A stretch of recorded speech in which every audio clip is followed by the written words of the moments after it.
Guys, na-bankrupt yung company na pinagtrabaho namin sa Korea, and it's sad to say this, but yes, nagsarado sila.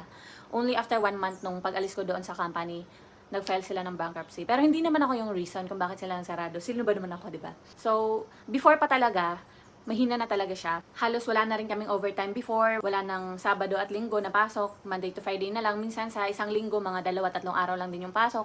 Ganyan. So, mahina na talaga yung company nun. And doon kasi sa Korea, bawal mag-part-time. Kapag EPS worker ka, bawal ka mag-part-time sa ibang company. So, diyan ka lang kung saan yung kontrata mo, kung sino yung nag-hire sa'yo, doon ka lang pwede magtrabaho. So, parang nalilimitahan yung kakayahan ko doon sa Korea na kumita ng mas malaki.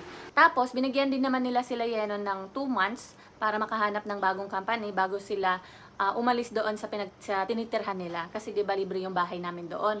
At nakahanap din naman kaagad sila Yenon ng ibang company. So ayun, yung mga katrabaho ko doon sa company, nagkahiwa-hiwalay na ngayon, meron na mga ibang company. Sabi nga nila, pag may magsarado na pinto, maraming magbubukas ng bintana. So ayun, nakahanap din naman sila agad ng mga mapagtatrabahuan nila doon sa Korea. Isa rin yun sa mga reason kung bakit ako nag-decide na umuwi na ng Pilipinas. Kasi mababa lang din naman yung sinasahod ko. Then parang feeling ko, lugi ako. And ayaw ko rin naman magpa-release kasi sa kanila ayaw ko sumama yung loob nila na nagpa-release ako kasi hindi nila ako nasisweldohan ng malaki, ganyan. So I decided na umuwi na lang.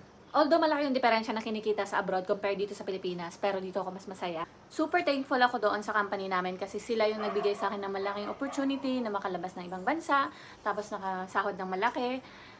Ang daming nangyaring magaganda sa akin start nung pumunta ako doon. Maraming magaganda, marami ding mga malungkot. So that's life, up and down, ganun lang. Nakakalungkot pero wala tayong magagawa.